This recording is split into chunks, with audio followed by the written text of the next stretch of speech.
Diskusi tidak terlepas dari isu. Dengar isu. Perhatikan.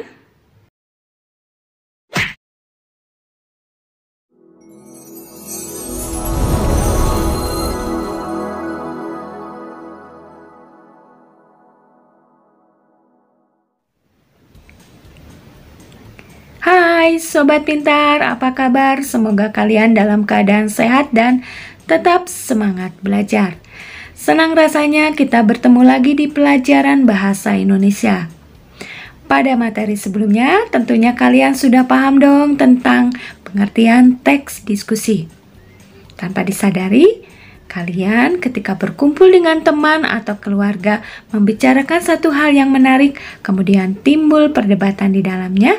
Nah, itu pun termasuk bagian dari diskusi.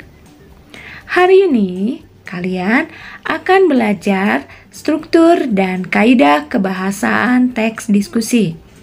Sebelumnya, subscribe dulu ya channel ini agar channel ini semakin berkembang. Sudah siap belajar? Mari kita mulai. Sobat Pintar, pada materi sebelumnya, Sobat Pintar telah disodorkan satu isu atau topik mengenai benarkah internet memiliki andil penuh bagi kehidupan pelajar? Saya akan mengambil satu sampel dari pekerjaan atau tanggapan yang sudah Sobat Pintar buat. Mari kita cermati baik-baik. Internet telah banyak membantu manusia dalam segala unsur kehidupan, terlepas dari segala masalah atau perdebatan yang timbul. Benarkah internet memiliki andil penuh bagi kehidupan pelajar, terutama dalam kegiatan belajar? Nah, Sobat Pintar perhatikan, pada bagian ini ada isu atau masalah yang ditampilkan oleh penulis. Topik atau isu yang dimunculkan adalah internet memiliki andil penuh bagi kehidupan pelajar, terutama dalam kegiatan belajar. Nah, bagian ini termasuk ke dalam bagian pendahuluan. Keberadaan internet memberikan manfaat positif bagi dunia informasi, tetapi banyak juga pengaruh negatifnya. Banyak pelajar mendapatkan ilmu dengan bantuan internet. Bahkan, tugas-tugas sekolah pun kini terasa lebih mudah dengan mencarinya di internet. Tidak bisa dipungkiri, adanya internet memberikan pengaruh kepada pelajar. Namun, tidak sedikit pelajar yang menyalahgunakan internet. Mereka mencoba untuk membuka situs-situs yang tidak baik. Ada juga di antara mereka rela berjam-jam bermain permainan online. Kecanduan dan ketergantungan permainan tersebut dapat berpengaruh pada prestasi belajar. Disinilah peran serta orang tua untuk mengawasi dan memantau anaknya. Sobat Pintar, di sini ada argumen yang dikemukakan oleh penulis. Dua paragraf ini menunjukkan argumen yang berbeda. Pada paragraf pertama, itu merupakan argumen yang mendukung. Maksudnya, di sini pada paragraf ini terdapat kalimat yang berupa dukungan dari topik yang dikemukakan oleh penulis. Di antaranya terdapat pada kalimat, banyak pelajar yang mendapat ilmu dengan bantuan internet, atau satu lagi, tidak bisa dipungkiri adanya internet memberikan pengaruh kepada pelajar. Sekarang, bandingkan dengan paragraf kedua. Pada paragraf ini termasuk pendapat yang menentang topik yang dikemukakan oleh penulis.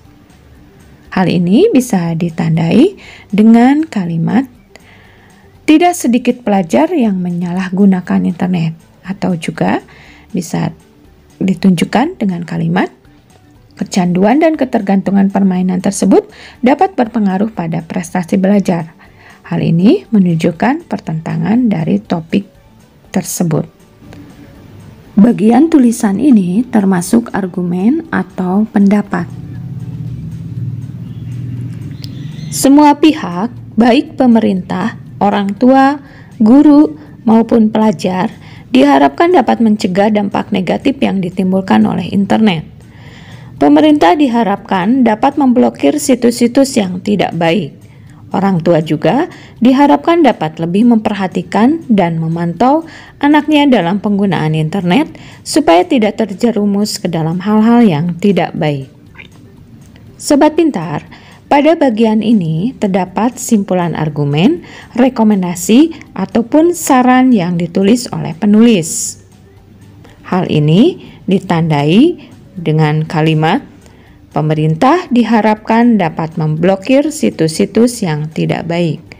Atau kalimat berikutnya, orang tua juga diharapkan dapat lebih memperhatikan dan memantau anaknya dalam penggunaan internet supaya tidak terjerumus ke dalam hal-hal yang tidak baik.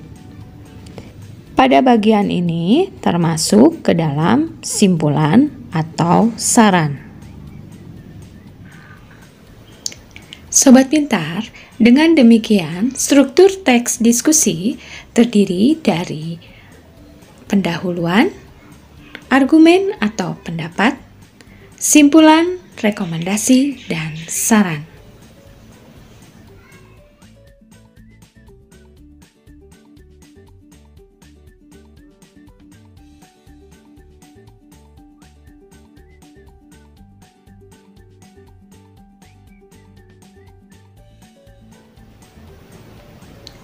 Sobat Pintar, selain struktur, Sobat Pintar pun harus paham dengan kaidah kebahasaan yang digunakan di dalam teks diskusi. Yaitu yang pertama, konjungsi perlawanan atau pertentangan. Kalian masih ingat kan dengan konjungsi pertentangan? Ya, yaitu kata tetapi, sedangkan, melainkan, akan tetapi, sebaliknya, dan sebagainya. Kita ambil satu contoh kalimat dari teks sebelumnya, yaitu keberadaan internet memberikan manfaat positif bagi dunia informasi, tetapi banyak juga pengaruh negatifnya. Kaidah kebahasaan berikutnya adalah modalitas, yaitu keterangan dalam kalimat yang menyatakan sikap pembicara terhadap hal yang dibicarakan. Misalnya kata barangkali, mungkin, akan, ingin, mau, dapat, harus, bisa jadi, dan lain-lain. Contoh penggunaan dalam kalimat yaitu semua pihak, baik pemerintah, orang tua, guru maupun pelajar, dapat mencegah dampak negatif yang ditimbulkan dari internet. Berikutnya, kohesi leksikal, yaitu perpaduan kalimat dalam paragraf melalui pemilihan kata bisa berbentuk pengulangan, sinonim, antonim, dan hiponim. Sekarang Sobat Pintar perhatikan paragraf berikut. Di sini terjadi kohesi leksikal. Pada kalimat pertama dan kedua terdapat pengulangan kata sampah, dan kalimat 2 dan 3 terdapat pengulangan sampah non-organik, sehingga paragraf tersebut menjadi padu karena adanya pengulangan kata-kata tersebut. Nah, Sobat Pintar, berikutnya ada kohesi gramatikal, yaitu kepaduan kalimat di dalam paragraf dengan menggunakan elemen gramatikal bisa berbentuk kata rujukan, substitusi, ataupun elipsis.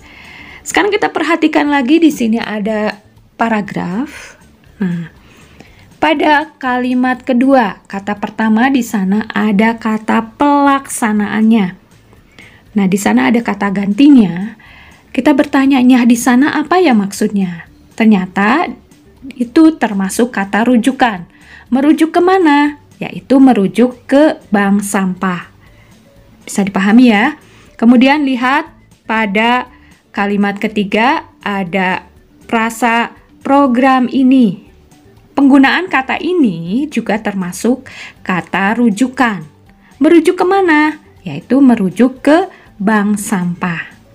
Nah, sehingga bisa dikatakan bahwa paragraf ini termasuk paragraf yang padu dengan menggunakan kata rujukan.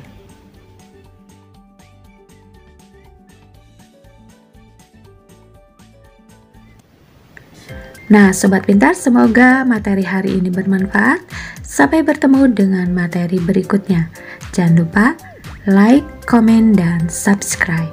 Terima kasih sudah menyimak.